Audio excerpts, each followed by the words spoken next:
Okay, hi. This is my video project for philosophy on escaping the echo chamber, analyzing and evaluating Nguyen's argument. This is by Amelia Carpenter.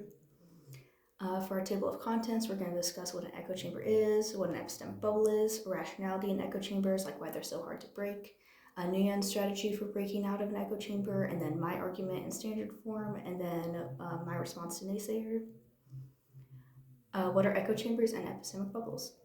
So an echo chamber is a social structure where you do not trust people on the other side or people who disagree with you. Contrary voices can actually push members deeper into the echo chamber, unlike in an epistemic bubble. It can cause them to hold even stronger belief. Unlike epistemic bubbles, connectivity and exposure do not diminish echo chambers. Similar to a cult, outside voices are actively labeled as evil or untrustworthy. In certain cases, people do not care about the truth. An example of an echo chamber would be a group of flat earthers who speak bad about those with contrary views to try to get people to only believe in a flat earth. Epistemic bubbles are social structures where you do not hear people on the other side as opposed to trust. It is an information network from which relevant voices have been excluded by omission. This omission could be on purpose, like trying to avoid perspectives that make you uncomfortable, or inadvertent, like only getting information from sources with similar views, or like if your social media feed only gave you similar views, or you were only around people like-minded individuals. An example of an epistemic bubble could be a private school composed of like-minded individuals that create an environment of only similar beliefs being discussed. All right, rationality in echo chambers.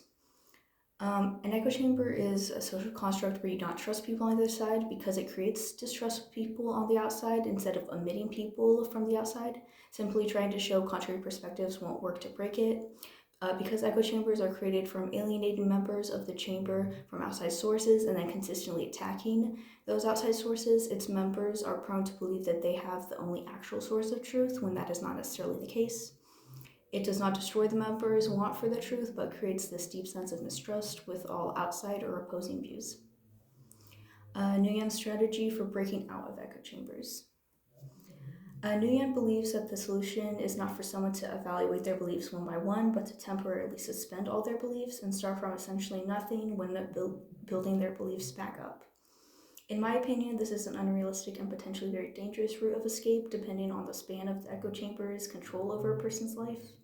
I'd argue that a person in an echo chamber should spend a long period of time going through larger sections of their beliefs one by one instead of completely discarding all of their beliefs all at once, which could leave them feeling completely lost or like they cannot trust anything at all for a very long time.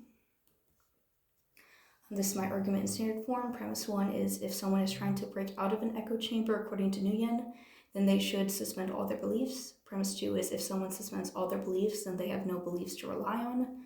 Premise 3 says if someone has no beliefs to rely on, that they are prone to develop trust issues and feelings of confusion about their identity. And then my conclusion is if someone is trying to break out of an echo chamber according to Nguyen, then they are prone to develop trust issues and feelings of confusion about their identity. This is hypothetical syllogism. Basically, my argument is entirely to disregard what Nguyen is arguing because I don't believe that it's correct that we should completely discard all of our beliefs because that could leave us feeling confused or just really not like we can't trust anything because we don't know what to trust. My response to a naysayer, someone might argue that in certain cases, all of a person's views may be misguided, so it would be better for them to just discard all of them.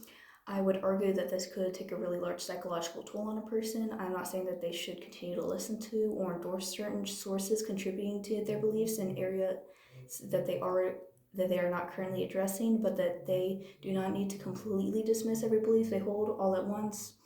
So they would just essentially focus on one smaller area and then not necessarily endorse or keep believing or keep promoting a different area, but that they would just really hone in on taking in a bunch of knowledge in this certain area and focusing on it until they know what they believe, and then focusing on that next area and that next area.